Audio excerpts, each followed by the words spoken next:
Hello, everyone. Welcome to another episode of the Unisharks podcast. Today, the host is me, the Lemon Shark, and today we also have a special guest joining us today. If you follow any of our podcasts for a while, you'd recognize his name, but today we have an old friend and old roommate, the Bull Shark. Hey, how's it going? Yep. So he's joined us today. We also have our usual hosts, Hammerhead and Mako Shark, joining us today. Hey. Hello. Perfect. So today, before we get started, we're going to get into meme of the week. So today we couldn't decide on one meme, so we have two. So that's exciting. So we'll go with the first one. Is one that I found. It's not a real. It's a still image. It's a meme with the lady pointing at the cat meme. And the woman is saying obesity runs in my family, and the cat says nobody runs in your family, and that one just That's good. Yeah, that one got a giggle out of us. And then the second meme we got today is a reel / video. When I first pulled it up, I didn't have any sound on, so I didn't quite get it, or it didn't make the most. It didn't hit me emotionally as much, but once Emotionally. yeah, when I pulled it up, Oh, that made me laugh. but yeah, when I pulled it up on the music, it made me laugh a lot. But I'll give you some context. So it shows the My Little Pony. It's like an animated My Little Pony, and it shows that My Little Pony is just doing their own thing, but all of a sudden, Death Stars appear in the sky, and they're just like staring up the sky. And as they slowly descend, all of a sudden the Death Star pops up, and they all just get wrecked. But the thing that makes it really, the thing that really got me is when they start playing like the sad Star Wars music from Revenge of the Sith, and I was like, "Oh my gosh, this is amazing!" And Yeah. they made it so much better, and I love like dramatic stuff like that. But yeah, those are. Oh, go ahead, Nico. Oh, yeah, just to like specify it even further for all of you Star Wars fans, it's the music that plays when all the Jedi are being killed across the galaxy. So imagine that playing over My Little Ponies being wiped out by the Death Star.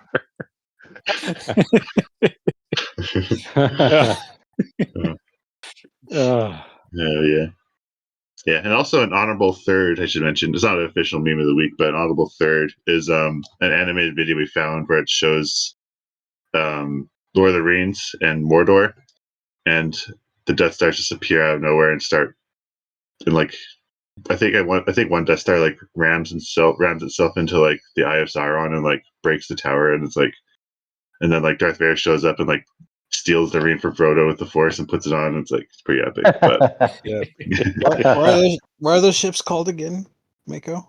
Star Destroyers. Yeah, Star Destroyers. Okay. Ah, my bad. I'm out of touch with my Star Wars self. My younger self will be disappointed. Anyways, so so we'll go with our topics today. I shall start. We have two topics that are kind of hand in hand, so we'll start with those first. But we'll go with Hammerhead Shark first. Would you like to introduce your topic? Yeah. So my topic is, hopefully we don't get into any arguments here, and I'll give a discretion before we start. These are all our opinions. If you like what we talk about, don't take offense. Take it with a grain of salt or pepper, whatever. So my topic is, what is a show or series, or I guess even a game if you really want to, that typically has a positive view on it, like people tend to enjoy it, but Like you a good don't. Like a good reception. Yeah, exactly. Like generally people enjoy it, but you don't for some reason. It could be any reason. But I wanted to be a little bit fair for those that do like the show or movie that you don't like. So I asked to share some good points about it. What do you actually do enjoy about it? And then you can go on your rant. I kind of want to save mine for a little bit, so anyone can start. What's something? For me, I think it would have to be two shows that came out around the same time, and it would be Game of Thrones and Walking Dead. Okay. Now, those are like universally loved shows, probably the most talked about shows of the past decade, along with Breaking Bad, of course. And just to start with the positives, I think they are legitimately great shows. You know, while I haven't really watched Game of Thrones, I keep hearing about how amazing the writing and the characters are before the final season, apparently. And for Walking Dead, I have seen a few episodes, and I was really impressed by it, just because like the zombies aren't the main focus of it; they're more just a plot device to drive the story along. For the most part, the focus is on drama, like and how the zombie apocalypse affects all these characters and how it shapes their future, and like they are legitimately good shows. But what I hate is how they ended up kind of molding the next few years of Hollywood. Because that's that's like the big problem with Hollywood. They're constantly chasing trends. For almost as long as the industry's existed. You go back to the 60s and 70s, there's a whole slew of what are called sword and sandal movies. They're all gladiator movies made by the Italians because it was popular. And then 10 years later, Westerns got popular. So then we got spaghetti Westerns. And that's how we got, the good, the bad, and the ugly. And we got John Wayne. Oh, yeah, that too. There are legitimately good films in there, but they're also just a bunch of cruddy, pale imitations that are just trying to cash in. And I saw a lot of that following Game of Thrones and Walking Dead, because all of a sudden there are all these shows and books and video games where the main draw was it's so dramatic because any of the characters can die horribly at any time. And it just got old because, like we discussed in another podcast, it started to tilt into edgy, where they're just doing it for shock value, not for genuine drama or talented writing points. Just you like this character a lot? Well, now he's been eaten alive or dropped into a saw blade or something. So, and it drove me nuts because I was like, you're taking all these legitimately good characters, and bear in mind, characters drive the story. If they're dead, a lot of the time they can't do anything anymore. And you're just kind of fattening them up to be, it's a weird expression, but you're fattening them up to be dramatic cows waiting for slaughter, They're just there to get you to like them just long enough that you'll feel bad when they're dead. And it drove me nuts because, like I said, there are a lot of stories that could have been good with good characters, but they just killed them off for, short-term drama. Kind of makes me think of like the movies.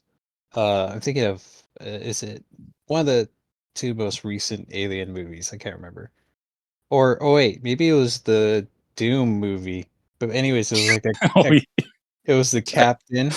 And like the beginning of the movie, it shows like the captain, whatever, talking to his family through a video, and like, I'll see you in like 2 months. I'm almost done, and draw all these pictures. He's get brutally killed in the movie. It's like that kept happening. It kind of reminds me of Hot Shots.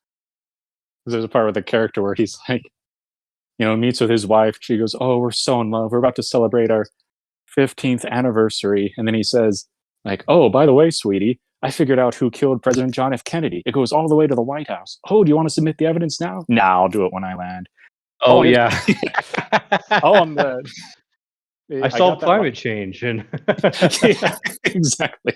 And your life insurance policy came in. Do you want to sign it now? Nah, we can wait till afterwards. And then, of course, he dies. 5 minutes later. Yeah, no, I can totally understand that. It's like YouTube comments of people saying they should have killed this character off, and I'm like, no, you shouldn't. So I feel like they all miss the point that Game of Thrones and Walking Dead are so good because they're really well written and really well acted, not just because of that tension of not knowing who's going to get killed next. That was just one part of a greater formula. Yeah, definitely. I definitely agree. I think it's really annoying when like something really great comes out, but then a bunch of like soulless copies or soulless imitations follow it, and it's like it's not as good as the original. So I Yeah. definitely get that there. I think it extended not just with like vampires, but like not just zombies, but vampires and werewolves. Seemed like that was all over the place for 10 years. Oh yeah. All of those.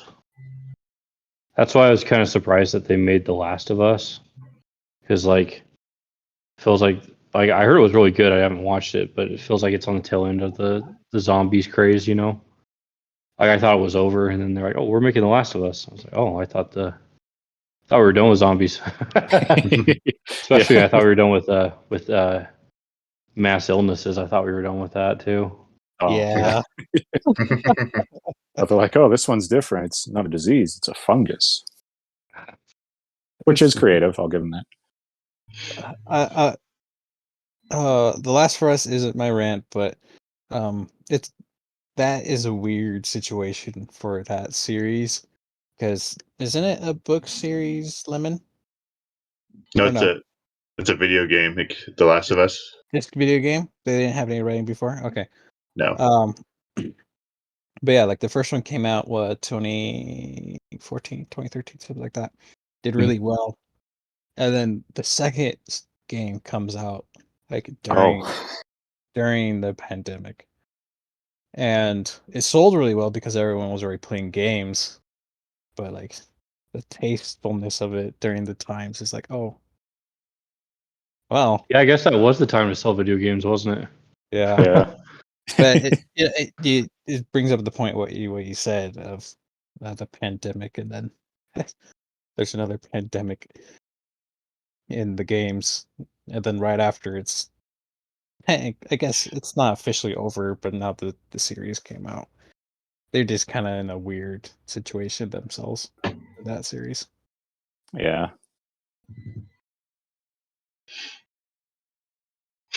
So now we got to wait. Now we're waiting for the second season to come out, and we'll see how that goes.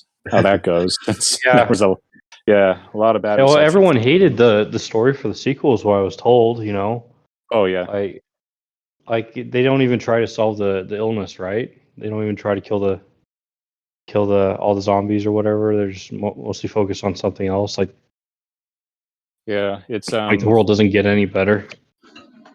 Yeah, because at the end of the first one, if you're all right with me spoiling it, are you cool with that? That's fine. Like I know that they end up in Salt Lake, right? Oh. And they're like gonna kill her to like extract her brain or something, right? Yeah, because that's the only way they can make a vaccine against the zombie virus or fungus. Yeah, and then the dad's like, "Yeah, that's not gonna happen." And he kills everyone, right?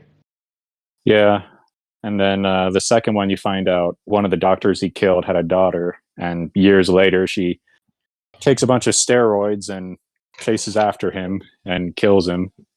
Oh, okay. Yeah, and then they make you play as her, and a lot of people were like, "No, she just killed my favorite character. I don't want to play as her. I don't care what her backstory is." Yeah. So there was a lot of Interesting. backlash. Yeah. I guess there's some good writing in it, but there's just a lot of things that people didn't like, even though it sold really well. I just remember the YouTuber Angry Joe playing it, and as soon as they tried to make him play as the girl, he was like, "Nope," and he like ran her off a cliff and then turned the game off. It was pretty funny. But anything else with that, Barry? Oh no, I'm good. My rant's over. Okay. How about you, Lemon or Bull? I guess I could go. I guess a movie that's like, well, we're allowed to do movies, right? Yeah. Okay, it's got to be Avatar. The blue people one. Yeah. Oh yeah. No. Not the children's series. It's got to be Avatar. The big blue people. I remember when that came out. I think it was like 2009 or something. Uh-huh. Yeah. I remember it just blew everyone away, and I remember being blown away by how realistic everything looked. But like after I'd seen it like once or twice, I was like, man, this isn't that good. like like um I imagine it's how people reacted to Star Wars, like the first Star Wars, except the first Star Wars is actually good. Yeah. Like, because like I know that's what like I know people who were in their 20s when Star Wars came out, and and they would pay to go see it like 2, 3, 4 times, which was like unheard of. Wow. Just because like it was so amazing to watch. So I imagine it was something like that for us, like because of, like the CGI was so realistic. But unlike Star Wars, like the story just isn't that great. Like it's like a carbon copy of Pocahontas, and Yeah. Oh my gosh, you're and right. Pocahontas is actually a good movie, you know. Yeah. But I don't know, like once you get past like the incredible CGI, it's kind of a hollow story. Um, it's got some serious plot holes. Like I think that the god of the moon or whatever that they live on isn't supposed to help anybody or whatever. She's just supposed to like watch over nature. And Jake's always like, well, why don't we just go get the god to fight for us? And they're like, oh, she won't do that. She's impartial. And then all of a sudden, I guess, because like, don't all the animals come out of the? It's been so long since I've watched it. Like all the animals come out of the forest, and they attack Yeah. all the people.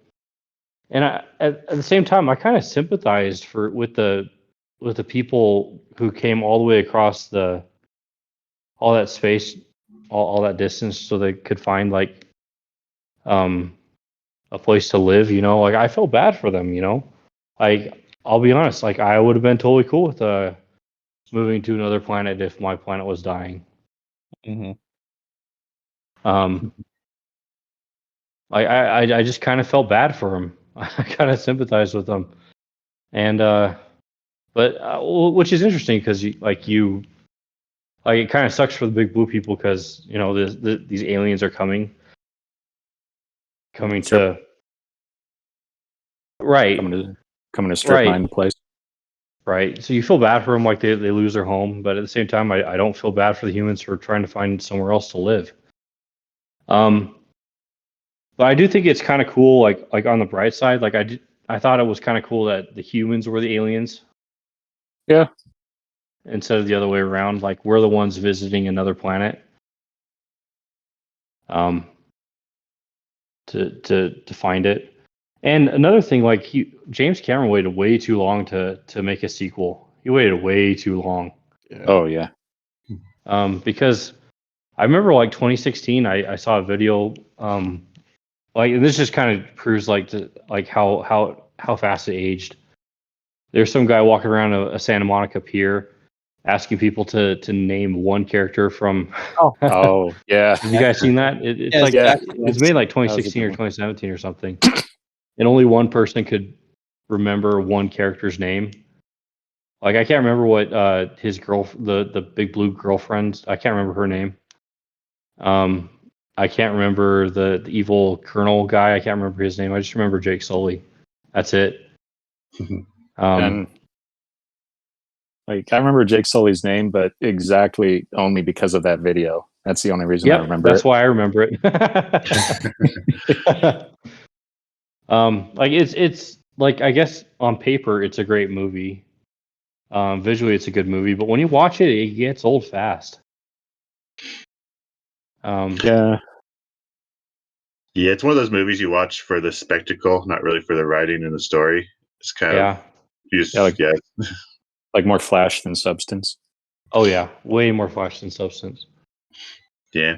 I thought it was kind of too black and white too. Like I felt like like the humans are coming to colonize and all that stuff at the same time though. It's like like we could have made it a little more like interesting, like to explore that stuff, that side more. And like people make a lot of comments saying that Jake Sully kind of screwed up his job. Like he was supposed to like build a bridge and be like a diplomat, but instead he like just flirted and How did the colonel put it? He chased after some local tale and forgot which side he was playing for. Yeah, pretty much. It's like come on, dude, you could have like, and people compare it to like Princess Mononoke, where like that one dude's trying to like get both sides to like work it out rather than just like screw humans and like decides to screw them all over. And it's like nah, dude, like I don't know. Simply Yeah, you could have done a lot more with it. That's a good analogy because it'd be kind of like if he just saw the princess and said, "Oh, she's hot. No, I'm going to join the spirit side. Screw humanity." Right, exactly. Why didn't they just fly to the other side of the planet? Yeah, it's kind of like, oh, that's convenient. The biggest ore deposit is right underneath their ancestral home. Gee, Yeah, and and not only that, like I thought that it was kind of like stereotypical to have all the natives be completely naked. You know, I'm like, it just seemed like a stereotype to me. Yeah, that's another thing that kind of annoyed me about the movie too. Is it felt like the alien race was basically like coded to be like Native Americans. Like they couldn't try to like make it more. I don't know. Like what's the Yeah. word? They could like try to make their own like interesting culture, but they just kind of took Native Americans and turned them blue. And Yeah, like they borrowed a lot of like stereotypes and just kind of really leaned into them. But they Yeah. talk Like- with their hair. Wait, what? Like the hair tentacle thingies. Oh yeah, the hair tentacle things. Yeah, yeah. Like they borrowed a lot of stereotypes and didn't really try to like, I don't know, just annoying. yeah. Now To be fair though, I did watch some like behind the scenes, and like apparently one artist or one person working with it tried to make them more alien. But then they're like, now we want to make this alien like bonable, like make them like people like. what? Sexy aliens.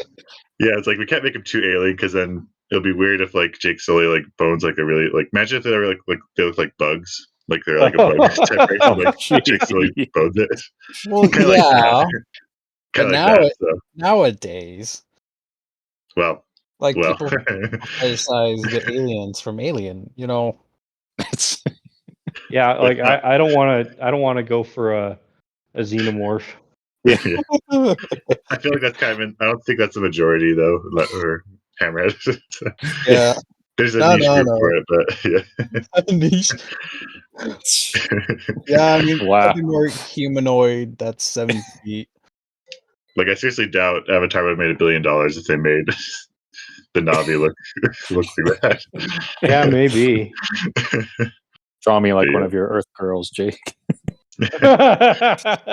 Well, Bull, would you like to drop all charges on this movie now?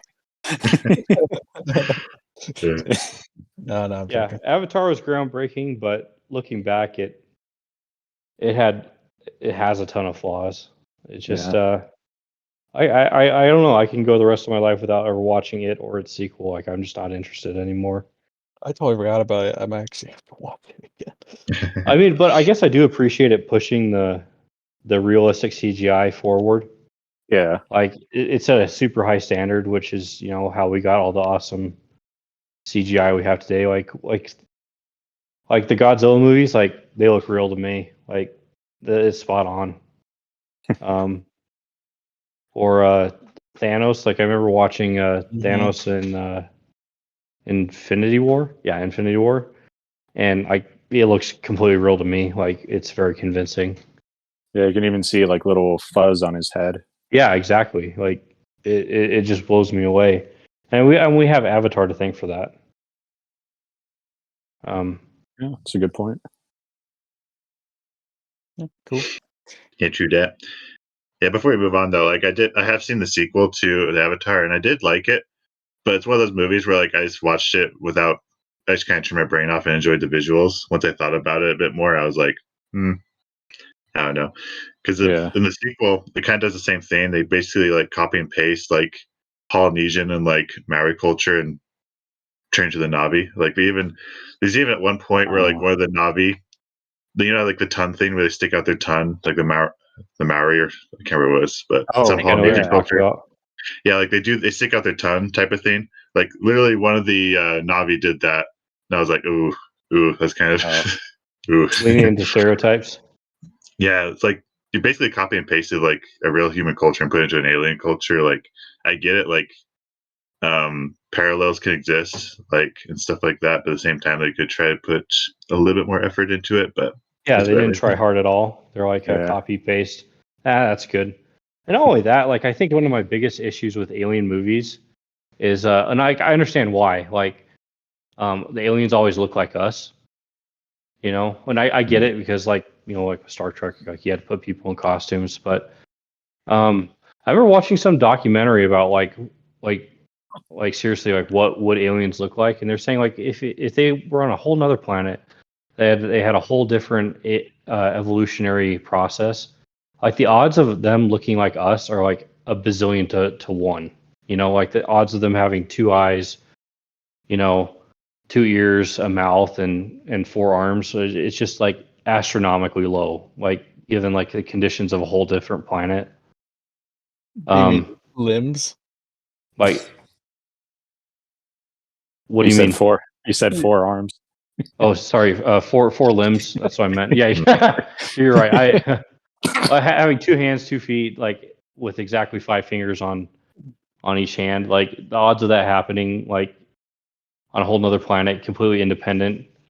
And so, like, I feel like, yeah, they don't think about it too hard. Like, oh, what should the aliens look like? Oh, people. Change skin color. That's good. That's an alien. Like, Right. Yeah, that's definitely how that would work. Which is like with alien sightings, like, oh, what do they look like? Well, they look exactly like us. Oh, like what are the odds? Yeah. Oh, they had two eyes. They had sure, yeah.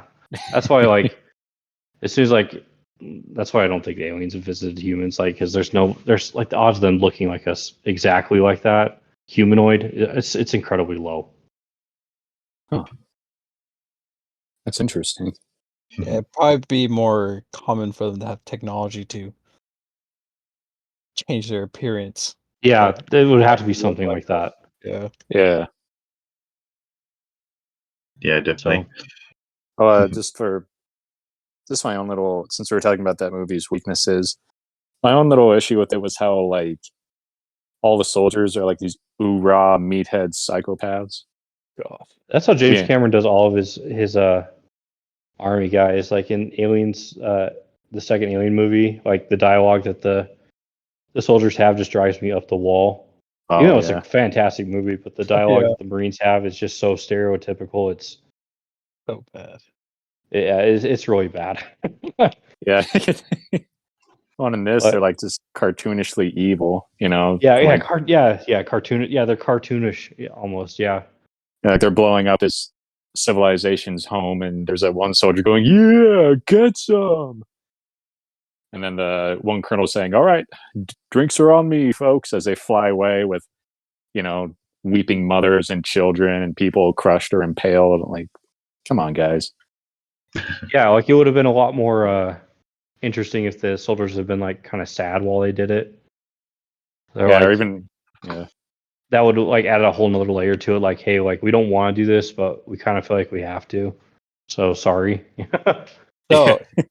So I have a little thing, and this is my final thing on your movie. There's another series, what's an anime called Gate, and it's a medieval type world where a random portal appears in Tokyo, and these knights on horses come in, steal a bunch of Japanese people, and go back to the gate after they kill like 10 people or something like that. The Japanese military go through the portal.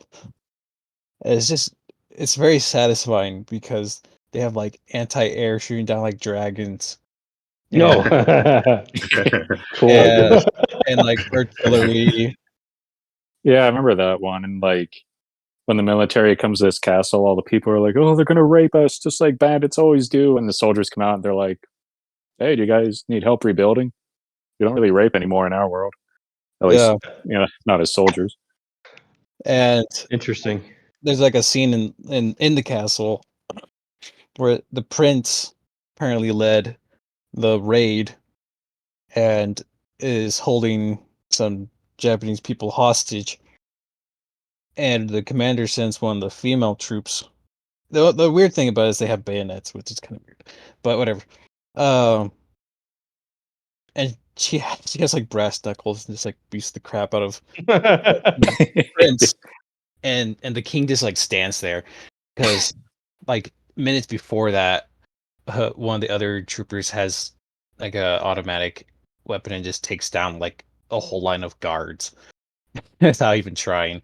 And so the king's like, I don't even care anymore. I'm not doing anything. Like, my son deserves it. But okay. But it was just a shift of difference. They first had diplomacy, and then they're very organized in their military operations where they just didn't slaughter. Yeah, I think they even opened like a base with a grocery store or something, didn't they? Like that later on, I don't know. Anyways, okay, I'm done with that. That sounds like a good anime. I'll have to check it out. But yeah, I had a couple. Anyways, moving on. I had a couple TV shows / movies I wanted to talk about, but I think I'll talk about just one because I'm not sure if I don't think any of you guys have seen Chainsaw Man, so I won't talk about that one. But I think my one I'll pick out is the MCU.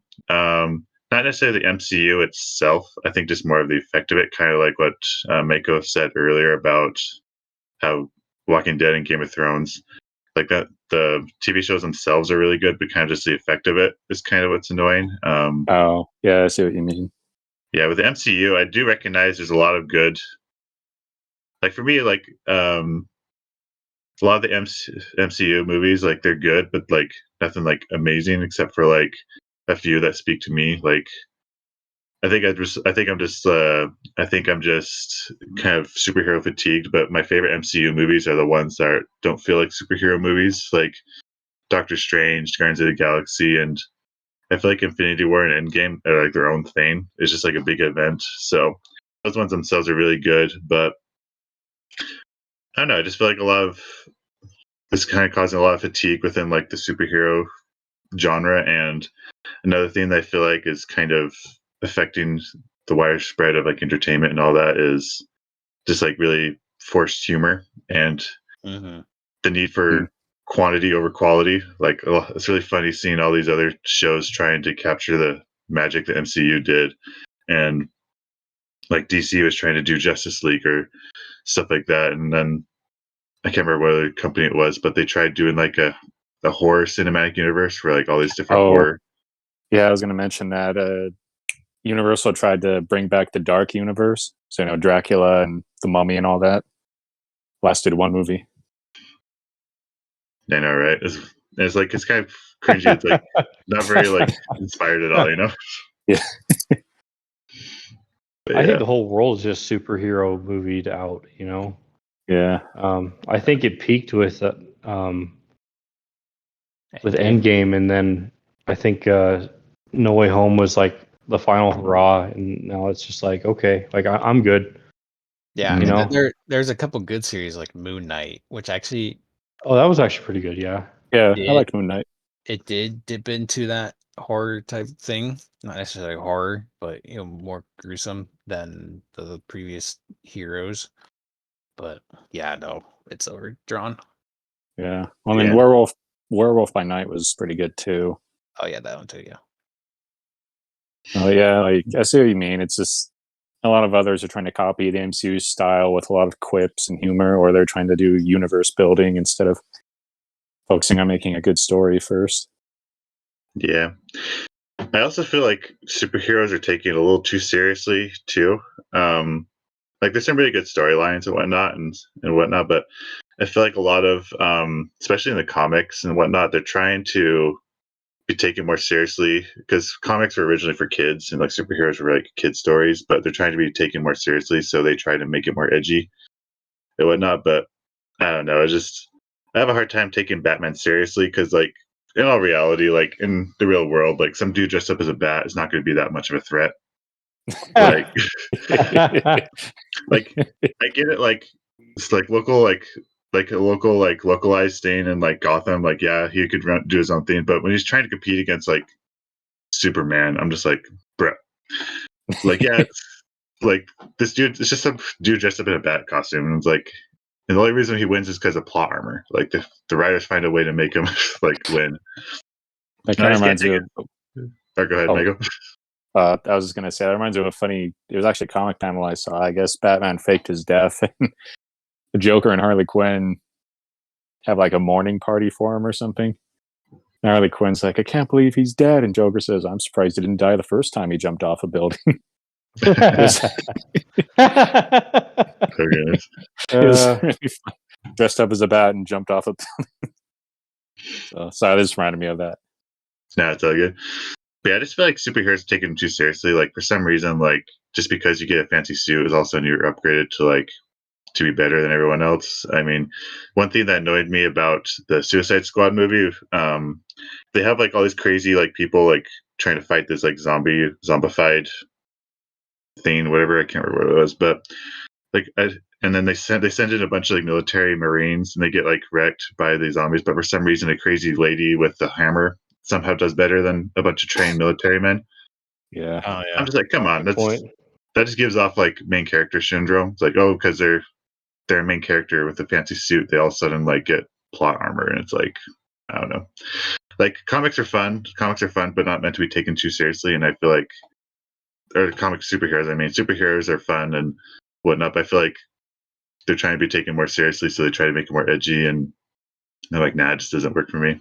And also the MCU does a lot of cool stuff. Like I mentioned before, like I really enjoyed Guardians of the Galaxy and Doctor Strange and whatnot, but those ones aren't really superhero stories that much. They kind of more like what's the word, magician and science fiction type, space opera type stuff. But yeah, I feel like the effect as well, the landscape, everyone's trying to copy the MCU success, but yeah, it's just not working because yeah, it's just doesn't work for other stuff as much. And it's really funny because DC, once they started just sticking to their own guns, like they made like a solo Batman movie and a solo Joker movie without any intentions to making it like a DCU or whatever.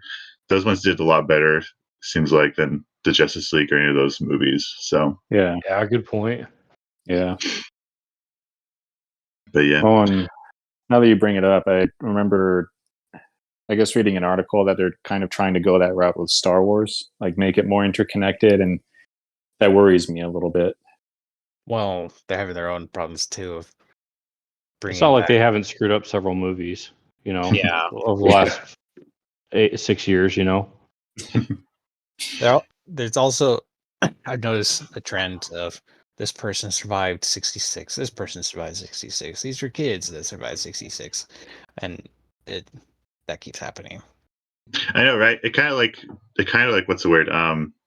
It makes the Order 66 not as serious. It's like, oh wow, I guess not that many people. I guess a lot of people Oh did die. yeah, But I have a huge gripe with that. yeah, Like, Yeah. it's a lot more. It means a lot more when it's just Obi-Wan and Yoda that lived, you know. And I get you having a few more run around that Darth Vader can go kill in the meantime while he waits for Luke to grow up, you know. Yeah. You know, that makes sense. But yeah, you're right. Everyone survives Order 66. Yeah. Like in the Force Yeah. Awakens, or not Force Awakens, Force Unleashed, isn't there like some guy who survives just because he conveniently wasn't around any clones? Oh, yeah, Ram Koda. Mhm. He had his own militia instead of using the Like, clone army. I don't trust the clones, you know? Like, Yeah. yeah, Oh, and then it's super convenient, man, you know? Yeah, and in that same game, you hunt down Shak Ti, who was like a known Jedi master, and she was in the freaking temple when Anakin came in with the clones. Yeah, she wouldn't have survived Anakin. You Yeah, know? in a way. She died twice in the movie in deleted scenes. They're coming out with a new show. I think it's like called Jedi Younglings, actually. Oh dear. But I think I sent you the memes about it, and then it does the music, and then it shifts to Anakin. But Oh no. I haven't seen those yet. the thing though is that, and I hope that they continue this trend. That series is supposed to be during the High Republic, so it's before the mainline Star Wars series. Yeah. Yeah, my dad was telling me about it. He just watched it with my nephews. Yeah, and so I'd be perfectly fine if they continue that trend of older stuff, Jedis that we have no history about, different Sith. That'd be better. You know what bothers Yeah. me is there's always more than two Sith, it seems like. You know, like if they branch off, there's always like, oh, there's who are the Sith that hunt down Jedis that aren't Sith? Inquisitors. Yeah, but they're obviously Sith. Like, come on, you know. Yeah. Oh, there's only two, and like even Yoda's like, yeah, there's only supposed to be two, except for all these, you know. Well, and that. Sorry. Go ahead. Go. No, I'm done. Go ahead. Oh. I was gonna say, like, yeah, it makes it hold less weight when Yoda says, "You are the last Jedi" to Luke. If there's like, I don't know, a few dozen other ones that managed to survive, Yeah. and then with the Sith, yeah, it was supposed to be there's only ever two, but in that little Sith book that I was reading that I mentioned to you guys earlier, they like talk about there's only a master and an apprentice, but it's okay to have a bunch of nondescript dark side users around you to do your bidding. And I'm like, well, that's not really two Sith then, is it? No.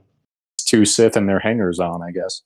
Like they have the red lightsabers and everything, you know. Yeah, like I guess they've retconned it a little to where only the apprentice actually learns from the master, and the rest are just agents. Oh. But so I'm like, okay, at least that kind of makes sense, but it's still, starting to retcon it. And then it gives me mixed feelings because, every time there's a new Jedi, it, like you guys were saying, it turns out, oh, he's another survivor of Order 66.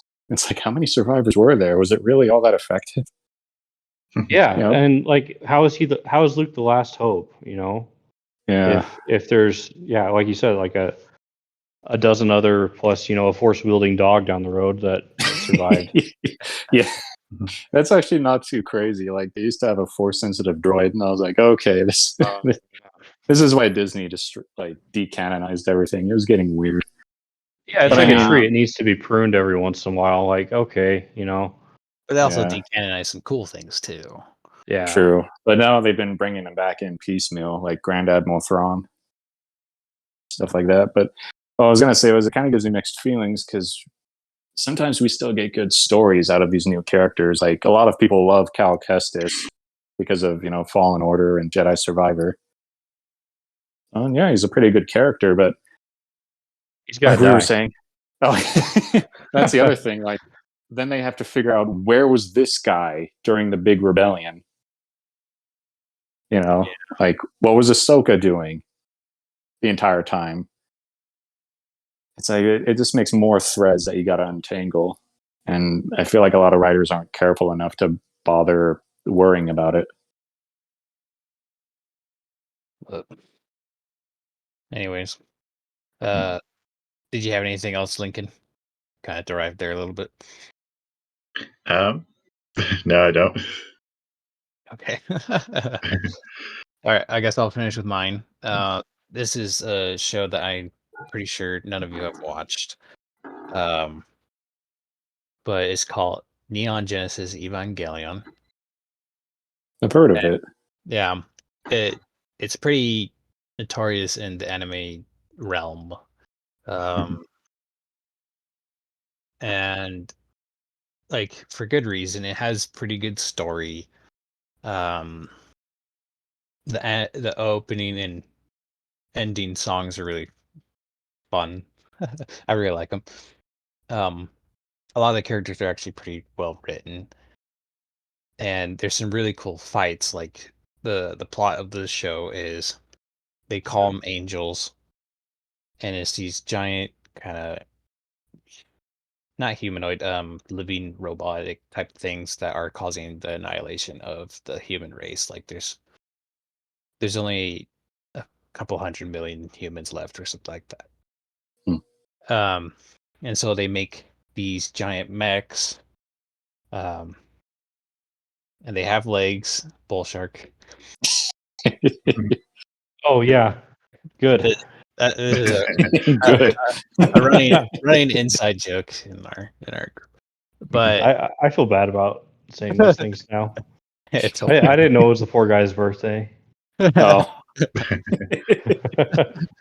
But do you want to explain the inside joke, Hammerhead?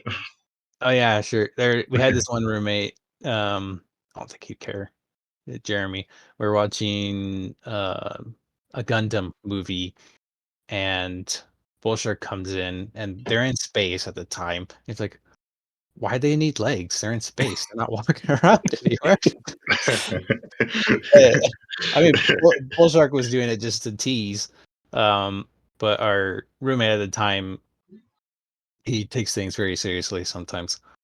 It's his birthday too. That's the movie he wanted to watch on his birthday, and I'm over there just crapping on it. You know, I had no idea. But realistically, yeah, ships don't need legs if they're in space, but they're multi-purpose use. Yeah, it's like, well, sometimes they go on the planet, and I was like, well, do they go on the planet in this movie? No. Well, it would make more sense if they're just flying around in TIE fighters and the Millennium Falcon. Like, why do they need legs? And it was like super dramatic too. Whatever the movie was called, I actually kind of liked the plot because you didn't know who was the good guy, who was the bad guy. That was kind of cool. Oh yeah, they're both good guys and both bad guys, depending on how you looked at it. Yeah, and I thought that was a neat concept. I hadn't really seen very many things done like that before. But yeah, I did think it was kind of annoying that like they have these legs. They're flying around in space, and the legs are just kind of dangling there. You know, well, like, I had a hard time taking it seriously. And I remember at the end they pull out the big Gundam, like this is serious, like big robot. And I said, oh, I was like, oh, it's Optimus Prime. Like, oh, now this movie. Oh, now it's getting good. Now it's getting good. And Jeremy was just over in the corner seething, and I didn't know that. Like, he was so angry. I think I remember you also made fun of the guy. Like one of the pilots was like, "When you hear my jazz, that means you're about to die." That was a dumb line. I don't feel bad about that line. That was a perfect line. Okay. I don't feel bad about making fun of that part. That part really was dumb. Like that was like the Martha moment of the whole movie. Like the Martha moment. But anyway, back to the show.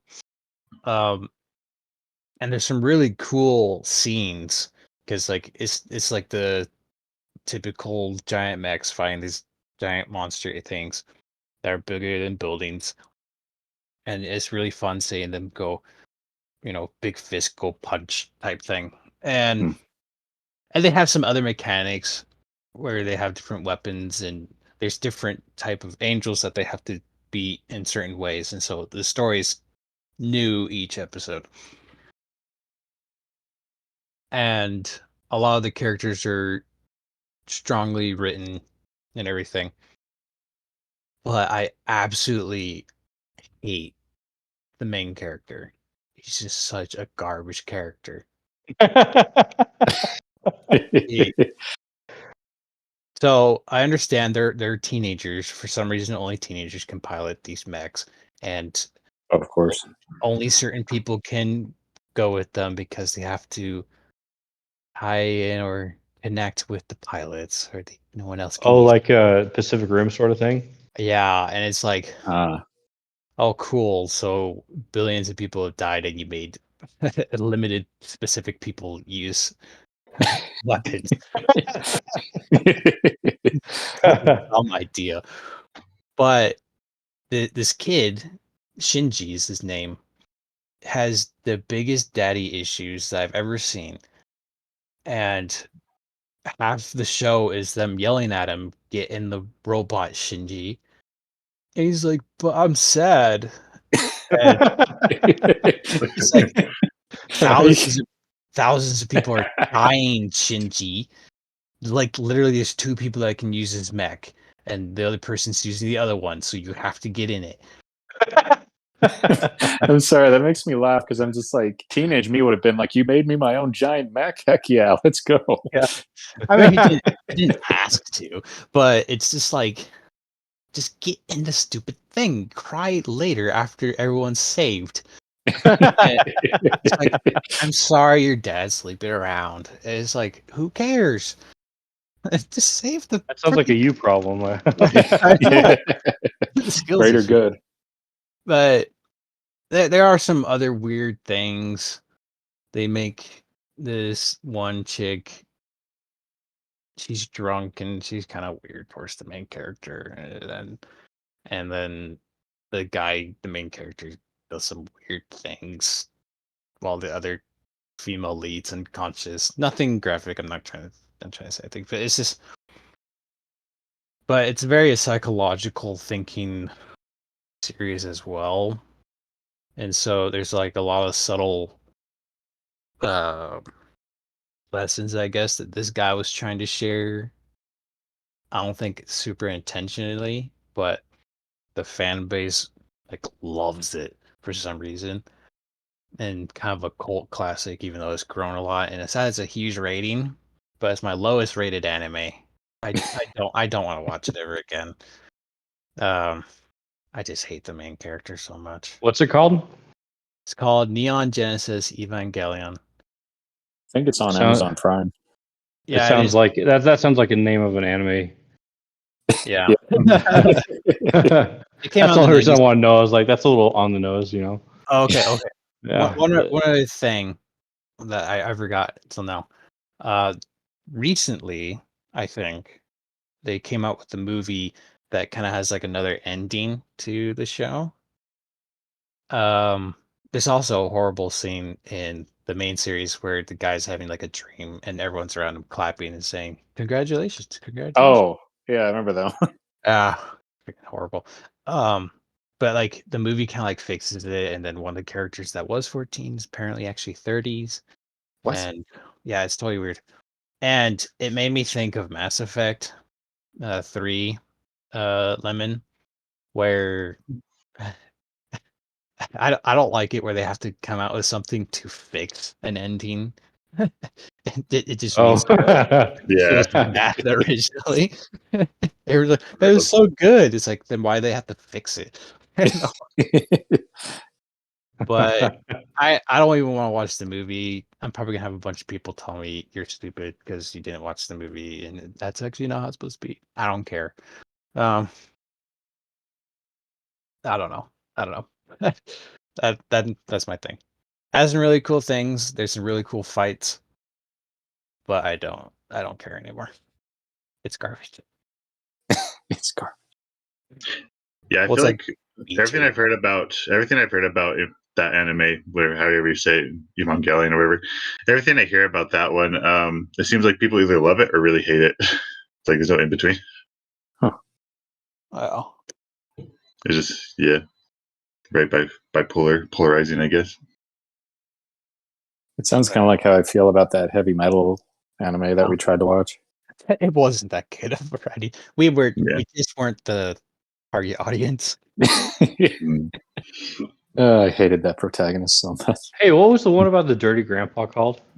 Oh yeah, Like, that was Usagi drop. Yeah. The one about the rabbit. Well, guess what? I was watching the news the other day. I guess Robert De Niro just had a kid with some lady. Oh, He's like 79 years old. He's got a newborn. I couldn't help but think about whatever that show was. You know, yeah, a dirty old man. He was really adoptive. Robert De Niro. He's like, I think he's 79 years old and he has a newborn. And everyone on Twitter was just like, "What a bleep blank, dirty person!" Like, you should have a kid at 79 years old. His seventh child. He's still got it. Seventh child. At oh, He still got it. It sounds like though. yeah. Oh, gosh. Like both impressed and horrified. I thought too. I was like, "Holy cow, 79!" Oh no. All right. Probably finish that up. That was the first topic. Oh yeah. All right. So for our second topic, it's kind of a reversal. Or actually, I should let Mako say it. I'll turn it over to Mako. If you want to give your topic. Oh yeah, it's pretty much a reversal. It's what's something that's universally hated, but you like it for some reason? Does this have to be a TV show or is it just anything? Oh yeah, it can be anything. Okay. So I couldn't really think of anything, to be honest. Yeah, I'm having trouble too, actually. I can go first. I had something, I guess. I had but- something. Got you. Go ahead, Amber. Oh, great. Now I kind of want to change it. Go ahead. Oh wait. Oh, I thought of something. Go ahead, Lemon. All right. Oh, sorry. Go ahead. All right, I'll go. I guess. I just started. I just started watching one of the newer Star Trek Discovery, and I've actually called out on this TV show for a long time because it seemed everywhere I went on the internet, people just roasted this TV show, and people are like, "Not my Star Trek," and this is so stupid, Oh, like yeah. garbage type stuff. And I kind of held my breath. It's like I don't want to like get into something that's going to like disappoint me, but recently I got Paramount Plus. I'm just like, I'm going to try it. Like, I don't want like, just, I want to decide for myself if I like something or not. I don't want to just, listen to like what other people have to say about it or other people's opinions. And I wanted to develop my own opinion about it. So I started watching it and I'm like, now granted, I'm only halfway through the first season. So maybe it gets worse or something happens later on. But for like first half of the season, I'm like, this is actually really good. Like, I'm actually really impressed by Star Trek Discovery so far. It's not as bad as what everyone says it is, and I feel like the visuals are really great and whatnot. I mean, I see what people complain about, like it doesn't really match up with the rest of Star Trek, but at the same time, though, it's like Star Trek just kind of just does its own thing, and it's like if I try to think about it in the terms of like uh kind of continuity, whatever it's called, with like the rest of Star Trek, like it doesn't really match up because the uniforms look totally different. The Klingons look totally different, and aliens just look totally different from the original TV show it came from. But I was like, I'm just taking it as its own thing, and if I think of it that way, I actually really enjoy it. It has really good action, has really good drama, and I like it so far. So, but we'll have to see though, because there's 4 seasons. I'm only halfway through the first one, so maybe it gets worse and maybe it gets weird, but we'll see how it goes. So that's my theme that I like that everyone hates. It seems like. Yeah, my dad watched Discovery like since it started. I think, well, if I remember right, he really liked it at first, but from what he said, it sounded like it does get weird and it does get bad later on. Oh, it does. Oof. Yeah, It sounds but like I it has mean, the opposite. Oh, sorry. It sounds like it has the opposite problem than most Star Trek shows have, because it seems like every Star Trek show has like the first 2 or 3 seasons are like rough, but then it gets really good. So it sounds yeah, like Discovery has the opposite. yeah. Actually, just on a whim because I felt like watching something older. I started watching the original series. Oh Oh gosh. my gosh, that is so funny. Remember the first one? There's like an alien impersonating someone's girlfriend. So Spock runs up and says, "Could Eleanor take this?" And just starts like full body punching her in the face. I was like dying on that. Wait, Oh gosh. Like that. I'll say it. That kind of dumb like double fisted punch they do. Yeah. Yeah, he like does that and just starts whamming her right in the face. Can Eleanor take this? Oh, I could never goodness. get so into Star funny. Trek. Yeah, I kind of gotten a little more into it now, mainly because of Lower Decks, because Lower Decks is so funny. And I will say this for Discovery, they had one episode with you might know the character Captain Pike. Kind of, yeah. Yeah, the fan base loved him so much they gave him and like his crew their own show, Strange New Worlds. Oh yeah, I heard about that. I still need to watch that. Yeah, Strange New Worlds is really good. Like even as just a super casual Star Trek fan like myself, I think it's fantastic. So it did Ooh, lead to something good. nice. Yeah, Star Trek is really honestly hit or miss. Like there's so much good stuff out there, but there's also a lot of um yeah, so much there's a lot of weird crap out there that's like really annoying. And I used to have the same issue with it too. I used to be like, oh wow, like you go across the galaxy and the only thing that makes a person alien is their ears. But at the same time, though, I take it for what it is. It's like it's a TV show. It's like a low budget TV show, and they got to do what they got to do. So I was like, I'll just take it as it is, Right. and I enjoy it. I guess my point with that was like back then, like especially when Star Trek came out, there was no other option other than to put people in suits. But like now that we have this amazing CGI like they do in Avatar, like I feel like there were all these worlds and possibilities that they had at their fingertips. They could actually explore like what could aliens actually be like on other movies, on other worlds. We have the technology to render them, and they just pick really tall people and paint them blue. Like really, that's it. That's all you come up with. Right. Well, ironically, a lot of that technology probably came from Star Wars first pioneering it at some point. Yeah, exactly. Like I get it. Like older stuff, like I get it. You had to put them in a costume. Nowadays, like I feel like there's not much of an excuse. Yeah. Yeah, they're starting to incorporate a lot more CG into some of the new Star Trek stuff. So there's a lot more CGI'd aliens, but that's one thing I really liked about Mass Effect because it's a video game and they have more room to kind of create bizarre aliens. Like they had like a jellyfish type of alien at one point. But anyways, that's getting off topic as much. So yeah, I can go on about that stuff a lot because I grew up as a Trekkie and a big nerd in that stuff, so I can go off for a long time. Yeah. All right, so the one that I was thinking of, well, that came to me when we were talking before, it's shifted quite a bit now based on what happened to the voice actor. But when I first watched Star Wars, I actually didn't mind Jar Jar Binks. Oh, I thought he was yeah. fine, Yeah, I was a kid. I didn't mind him either. Yeah, I Yeah, was I a thought I kid. liked him as a kid. Yeah, it's just kind of funny seeing him trip or whatever and go ooh whatever, and and then later on, I'm high school or even at college. People were like, "Yeah, Jar Jar Binks is such a bad character. He's so annoying. There's no point of him." I'm like, "What's wrong with him? What did he do? He's just comedic effect. Yeah, like that's Like literally his role."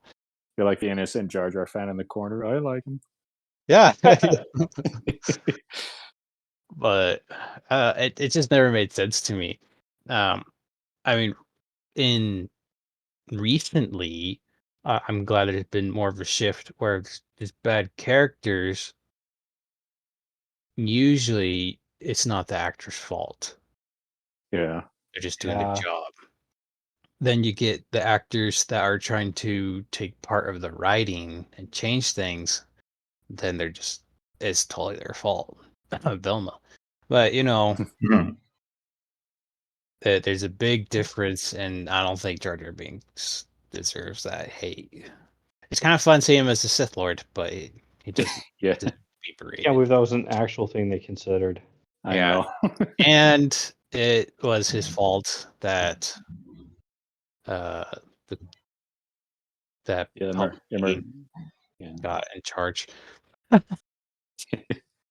Yeah, I sympathize with the boss Gungan. He's like, "Hey, I don't want him here." I'm like, "Well, neither do we," you know. Like-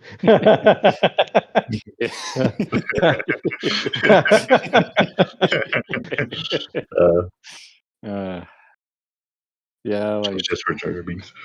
I kind of started to understand the hate when I was playing one of the video games, and Jar Jar is supposed to be helping you through this section, but he keeps making it worse. And it got to the point I just wanted to like yell at him, Jar Jar, just go in a corner and sit down or something, but Mm-hmm. other than that, yeah, I feel like he did get kind of dragged through the mud a lot. Like, I remember VidAngel had a video where they said you could even edit Phantom Menace to get rid of Jar Jar Binks completely. I was like, oh. Yeah, and then the Lego shows, the Lego shows make fun of him where every time he shows up, he gets shot and goes flying off into the distance. Yeah. No, he gets shot and he like flies off into the horizon saying, I thought I was going to have a bigger role in this. At one point, he hits a TIE fighter and explodes. He's like, why does this keep happening? And then Robot Chicken, he shows up to annoy Darth Vader. And Vader actually says word for word, Jar Jar, my man, my homie, I need you to guard this airlock. And like blasts him out into space. And then Jar Jar somehow figures out how to come back as a Force ghost and just stands around saying, Addy. And then finally, like the worst was in canon, I guess there was a book where these characters go to Naboo and they find Jar Jar in the street, and he's like this. Oh, he's a bum. Yeah, he's a street performer, like desperately scrounging for money because he got fired, and everybody hates him because they blame him for Palpatine's rise to power. And I'm like, this is kind of messed up that you do this to the character. Like, whether you like him or not, just reducing him to that just seems wrong. Does it though?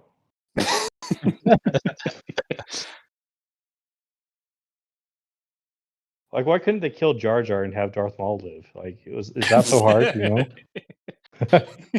is that so hard? Well, Darth Maul did live, though. No, you know what I mean. Yeah, I get you.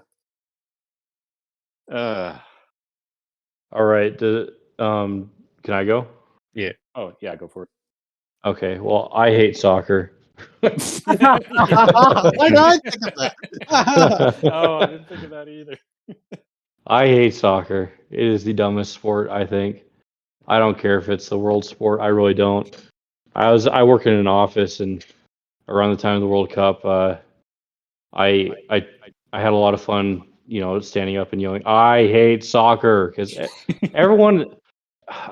It bugs me that every 4 years we have to pretend like, oh, we actually do care about soccer, you know. But I know for a fact they don't, because that's the only time you ever hear people here in this country talk about soccer. Yeah. Like, I don't know. I bet if I asked those people to name like European soccer teams, like name 3 European soccer teams, they might be able to do that. But I'll be like, name 3 South American soccer teams. You know, like, oh, Yeah. you know, it's a dumb sport, I think, and it bugs me. Like, well, it's the world sport. You should care about it. I'm like, well, you know, do you actually know why it's the world sport? Like, do you want to know why it's the world sport? Because I promise you, it's not because everyone loved it right away. You know, In a word, colonialism.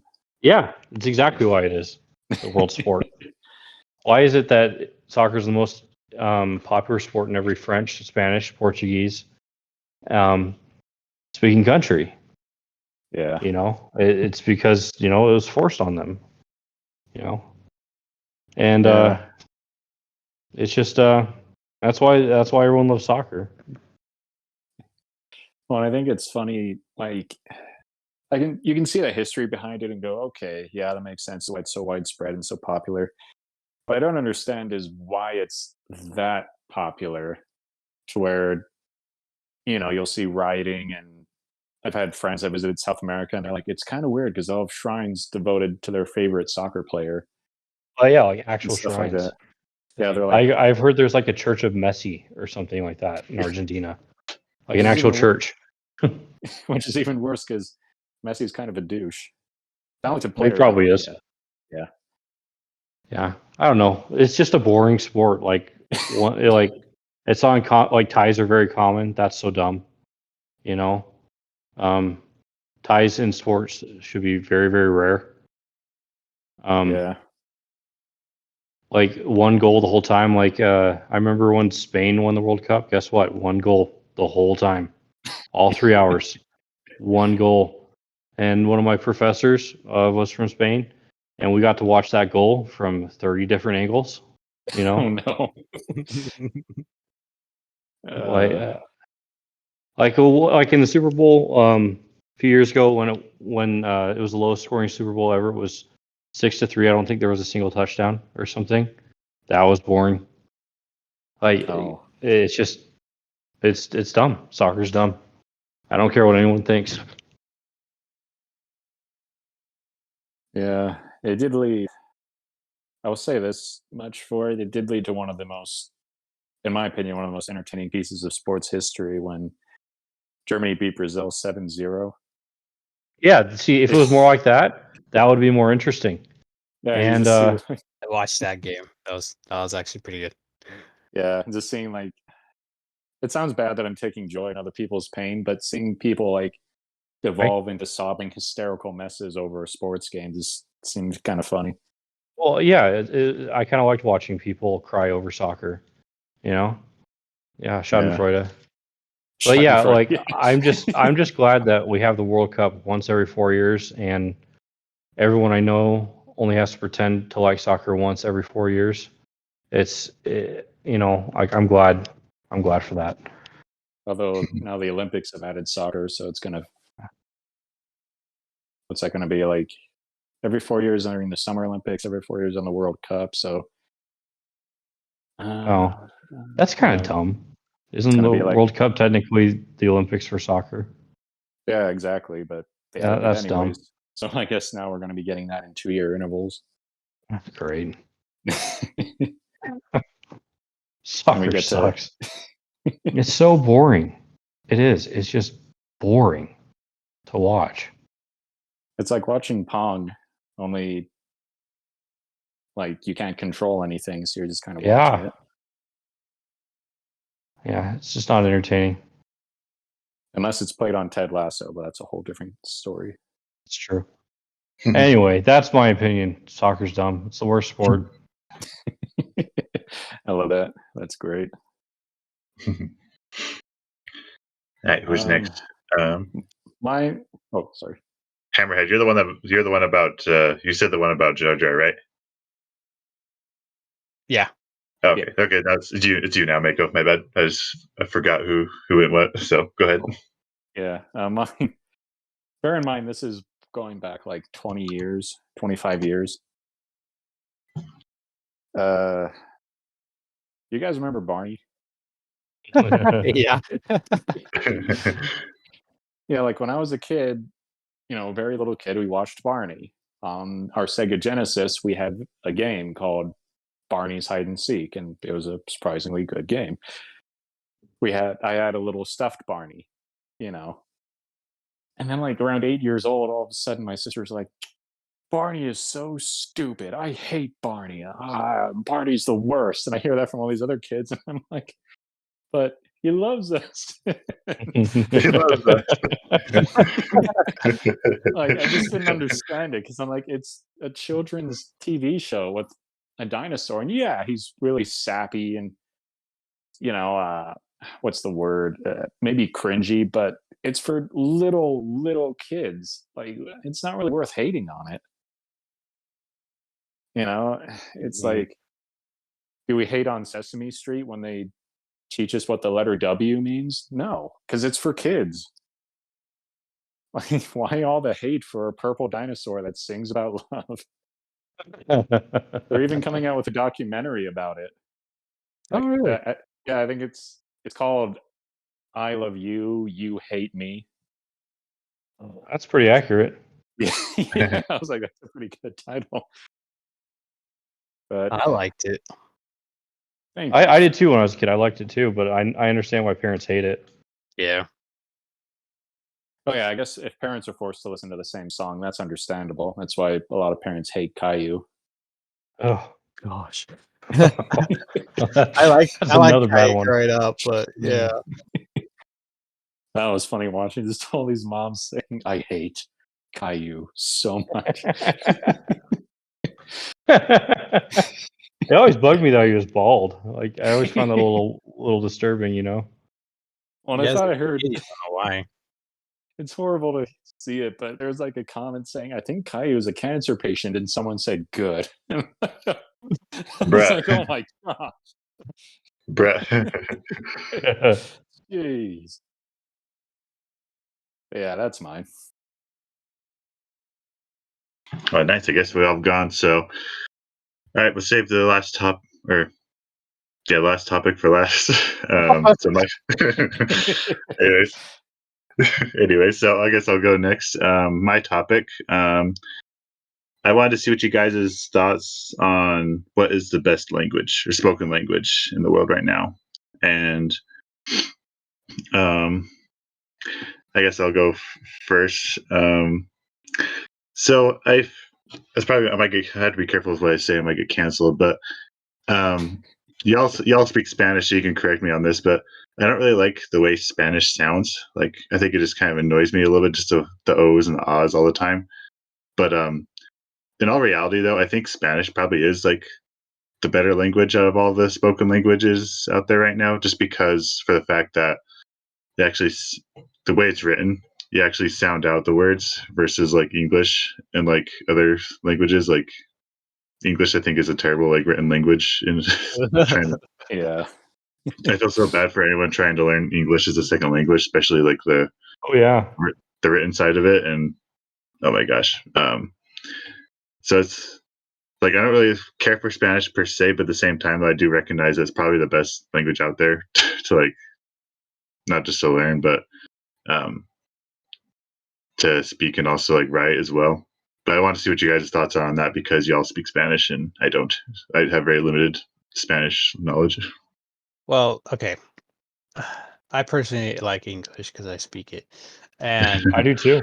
but the thing is, I didn't think about that in that perspective. Honestly, if there wasn't that many people that spoke Mandarin and Cantonese and English, they would not be that popular. It's by population that uses them, not by choice. Yeah. Yeah, honestly, I think Spanish would be the most ideal. Um, I have another language that I think is really fun, but I'll let you two share your thoughts on Lemon's choice. Well, I mean, I love Spanish, but the only reason I wanted to learn it was because, I think it's the third most spoken language on earth behind Chinese and English. And so just like out of like usefulness, like I know if I ever learned Fijian, like how often would I use it? Yeah.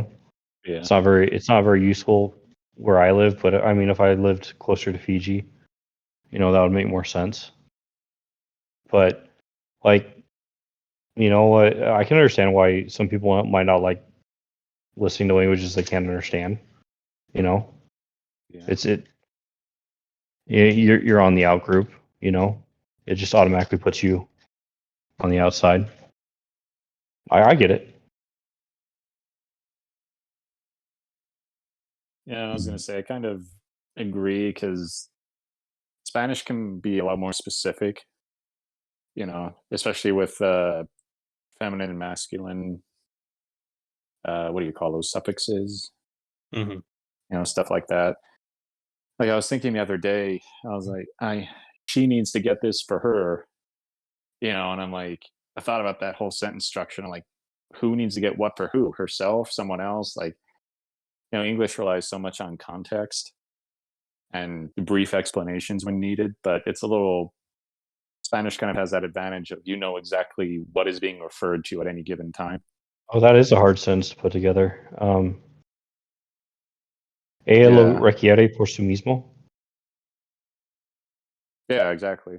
Like, it just works a little smoother in Spanish. Plus, I gotta admit, Spanish it's an attractive language. It's a sexy sounding language. But, yeah, it's like, you say, hey, where's the bathroom in Spanish? It's like, ¿Dónde está el baño? Oh. And then, Es un lengua bien suavecito. oh, sí. Por cierto. So, and then Japanese is probably the cutest one because they can't speak without sounding excited or intense. How you get that's super deep. Yeah, like when we were eating, we say, "Oh, please bless this food and thanks for the food." For them, they go like, "Itadakimasu," and then you got the cutesy ones like "Itadakimasu," and Oh, the cutesy thing drives me nuts. That's why we say it. Yeah. Yeah, and then like you get the deep voiced ones that just sound super intense. Huh. Where he's like, "Kamino, it's like, what do you say? Oh, he was just asking for a menu. So, and then French sounds like a Spanish speaker having a stroke. Oh my gosh, yeah. I don't so much speak the words as they do trip over a rock and vomit them over a balcony. It's like Very omelette du good. fromage, pomme la pluie. And then Italian sounds like a Spanish speaker who's had too much sugar. I don't know. Yeah, that's pretty close. I don't know enough Italian to like cobble together a sentence, but English is probably my favorite though, just because it's near and dear to my heart. And like, you read Shakespeare, you read Christmas Carol, all these books and poems that have this amazing, beautiful language. And it might be because I'm an uncultured swine, but I just haven't seen a whole lot of that in other languages. Yeah. The reason why I kind of bring this topic up is because I've recently been trying to learn Japanese again because I started a couple of years ago, then kind of stopped, but now I'm trying to get back into it again. And that's kind of for that reason I want to like explore different stuff because I'm not bilingual. I'm kind of stuck with English and a little bit of Spanish and a little bit of Japanese, but I think it'd be really cool to explore, see what other cultures have to offer in like that type of sense. But I was trying to learn some Japanese and trying to learn some kanji, and I'm just thinking to myself, like, dang, this is not practical at all. Like kanji and like Mandarin, how Mandarin has like a different symbol for each word. I'm just thinking to myself, it's really cool. Like I think the symbols are really cool, and it's really interesting learning because these symbols have been around for like thousands of years, and they go back to like a really ancient civilization and all that. And I'm just thinking, like, in all practicality, like it's not really the most convenient or practical, I guess. Like having different symbols to like make different words and having to learn like 10,000 to like read a newspaper is a bit much. But I don't know. As I like the way Japanese sounds because I think it's really interesting because they all have like what's the word, vowels. Like every single word has like end in a vowel unless it's like N. So I think it's really interesting that way. But yeah, that's kind of the reason why I brought up this topic, and I wanted to see what you guys thought about Spanish because I don't speak Spanish and all that. But yeah, So is Japanese a phonetic language? One of those ones where the meaning of the word changes completely, like depending on how you intonate it. kind of. It's not as bad as it's not as much as Mandarin. Mandarin has like 4 different ones, but Japanese you can kind of get away with just context because I think they only have 2 phonetics. But if you think about it, though, English kind of does the same thing too in some cases. Like, Questions? yeah, if you like say like the end of a sentence like really high, like it makes it more like a question. I don't know how to explain it, but yeah, and I think it goes back to also like body language too. Like you can convey a lot of meanings through body language and like the way you speak versus like the words you say. Like the words you say is one thing, but the way you say it means another. Does that make sense? Yeah. Yeah. Probably body language is my favorite language then. The universal language. Yeah. Well, okay, I'm joking, of course, because I couldn't really think of a favorite language in all honesty, but body language does actually make sense, um, because it's the easiest way for someone without translators to learn or teach a different language. You point at something and you say the name. Yeah. Oh, okay. Yeah, that's true. It's valid.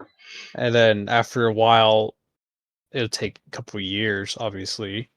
Once people learn mannerisms of each other, you can actually have conversations. It's a lot easier if someone else already knows the language, but uh, you honestly can teach almost any language, non-written, through pointing.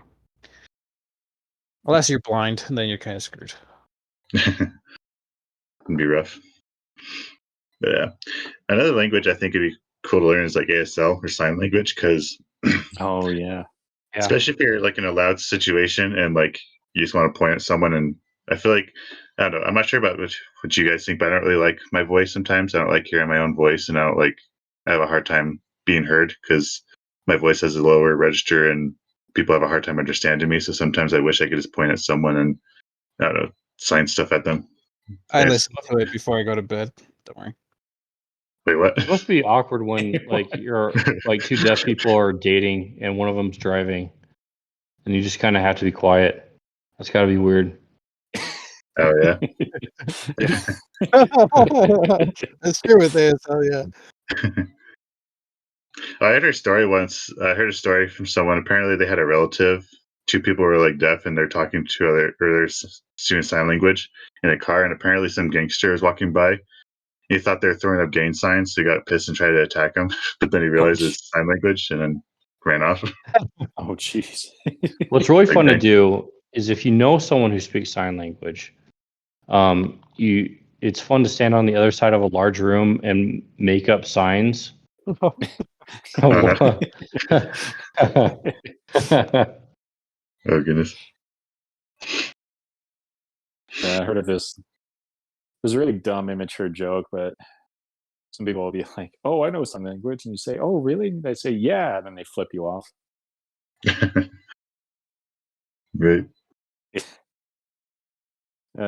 Sign language would be cool to learn, though, especially because like after I had learned Spanish, I had experiences where like a person would come into where I was working and they'd be struggling to get their request out, and I'd start speaking Spanish and they just light up. So imagine that would be even more with the person who speaks ASL because that's a lot more rare. Yeah, definitely.